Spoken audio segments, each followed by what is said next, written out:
Hey, what's up, guys? This is Brian from Whisper Status 74. The video today is about 4K calibration settings for your display and the videos that you see on YouTube or the calibration settings that you see on CNET, AVS forums, um, artthings.com, all these different settings, especially settings videos or calibration videos. And a lot of you have been wondering in the comments since I started the channel why I don't do more of those videos. Now, out of the couple hundred videos that I have done, there are a few settings videos. I'll never call them calibration videos. They are primarily what I use on a specific game or a specific film. I've done um, settings videos outside of game mode and things that are not used for every game, but they can be used for some. Settings videos are extremely subjective. There are all kinds of buzzwords for every manufacturer of settings that other people either love or can't stand. Soap opera effect, motion interpolation, sharpness, gamma, live color, dynamic contrast, vivid mode. So there's so many different settings that some of you absolutely love, and the person right next to you who likes the exact same movie absolutely hates. So in doing calibration videos or settings videos, they're not going to agree with everyone. So the reason I don't do calibration videos or call them calibration videos is I'm simply not qualified. I am no different than you. I'm just chilling in the basement, just like you guys. I am not a professional photographer or professional TV guy. I don't work at Best Buy. I'm not a Geek Squad. I'm not ISF certified. There are no computers or spectrometer things hooked up to this TV or anything like that. So what I end up doing is more what they call settings videos. I'm basically going through the menu with you guys and telling you what things I like and don't like to use. And then you can take that with a grain of salt. But lately I've been getting requests for updated HDR video game settings. Tomek, I'm looking at you, buddy. And yesterday I got one from a guy named Carlos asking me for Ready Player One. I sent him those settings, but I did specify that those settings are for that particular film. And those of you that are big into this and do what we all do is you're in there with those settings constantly. And that's what I love about YouTube is that we can all get together and geek out over this together.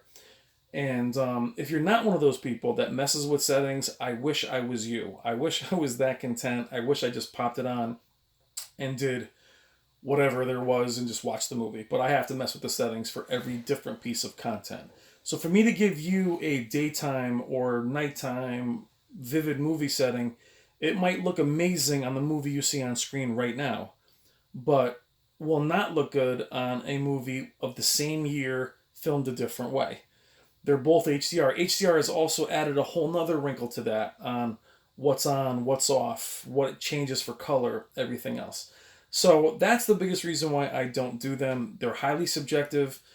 To bring all kinds of hate to the channel would be to just say, this is the way it is, this is the way, and you guys know that that's not what I'm interested in. I keep things as positive as I possibly can.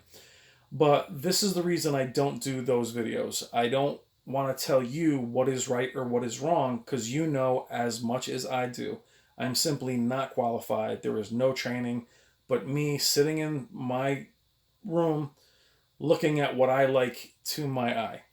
And I felt the need to explain that a little bit on why you don't see those videos. Now, those setting videos get a ton of views, calibration videos get a ton of views, and I'm not really super interested in getting that. But what I will do is go through settings, and this is how I do it. This is how I feel a lot of you do things at home. And just to prove to you what I mean is this is a Sony 900E, 75 inches, and for me to give somebody who has a 49-inch Sony 900E calibration settings just doesn't really work. They're different TVs, they're different sizes. Even the same exact size is different out of the box. They're all different. The colors are different. So when you have these displays calibrated professionally, that's why they calibrate them. They bring all the levels up to what they believe to be, or whatever the standard is, as accurate.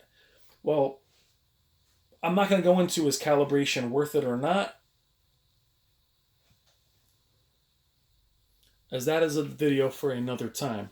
I believe calibrated displays have their place. I was in a store today that actually, it's local. It's a small home theater place in my hometown, and they do the certification, and they had only Sony's, and every display looked amazing. They were all calibrated, and they charge about $400 an input to calibrate your display.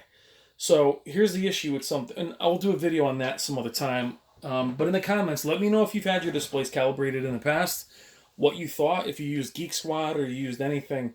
Let me know what you got from that. If there is some value in it, if you thought it looked amazing. Now, I'm not talking about calibration settings online, guys. I'm talking about somebody who came, put equipment on your TV, hooked it up, went into the manufacturing settings that we can't reach, and calibrated it. And tell me if that worked out for you. But to give you an example, if you look at Artings, if you look at AVS Forums, CNET, and you go by their calibrations, they will start right in the very beginning saying, these might make your display look worse. The reason for that is they're not exactly the same. Their colors are set different than yours out of the box. Now, you'll also see on those calibration videos, they're very, very, very, very dim, and they're very safe. What I mean by that is they want things to look as accurate as possible. And if you've ever had TVs that are very accurate and they're just perfect, they're usually very dim. There is no wow factor. They're just very, very dim. Nothing is wrong with that, but that's what I mean about subjective. So this is an HDR film, but I can go into a non-HDR film, turn everything down to 2, and you might say, wow, that looks dark, but yeah, there's no grain. It looks really clean. It looks clean because it's down to 2 and everything is shut off. I feel every one of these settings has its place. So they're just using the Sony 900E as an example. This is a very clean movie. The Shallows, this is a 4K. So this movie, the brightness is at max simply because of it being an HDR film. Color is subjective. You can go as high as you want with this. I don't care about accuracy. I don't need things to be accurate. Some people really want that exact accuracy. Again, I'm not a professional. For me, contrast, again, some people love this max. There's nothing wrong with it. Gamma has to be here for HDR. Black level, that's brightness. I feel if you take this down, you come out of HDR. But again, black adjust, I like black adjust. Now, in a film like this, though, advanced contrast, people love this feature. This film can handle it. Go to town with it. But a film that is not as clean will look awful on this. So if I was to give you a film calibration settings, and I went in here and said, hey, everything must be at high, the next time you pop in a movie that can't handle it, you're going to be like, what the hell is Brian talking about? Auto local dimming. Some people like this on medium. I like it on high because I don't like any kind of clouding, but some people feel that high is too aggressive. I like it on high. Extended dynamic range. This is always on high due to HDR. Now, at times, I'll turn this off because I think it does create some grain on certain content. Again, non-HDR. Certain old 1080p movies, this doesn't look great in my estimation, how I feel. This is why we don't do these videos. Color. Color, again, you can mess with these all you want. I wouldn't suggest it unless you have a machine. They are all different. And also, guys, each preset is very, very different, right? I always like things very cool. Expert 1, Expert 2, they're more accurate. They're warmer. Live color. Some things I love on live color. Other things are bright orange and terrible, regardless of it's HDR or not. So that's what I mean about if I tell you to have live color on high, and you're like, no, I like it better like that. So live color looks good on HDR content. On some SDR content, it looks amazing. On others, it looks like a freaking cartoon. Reality creation.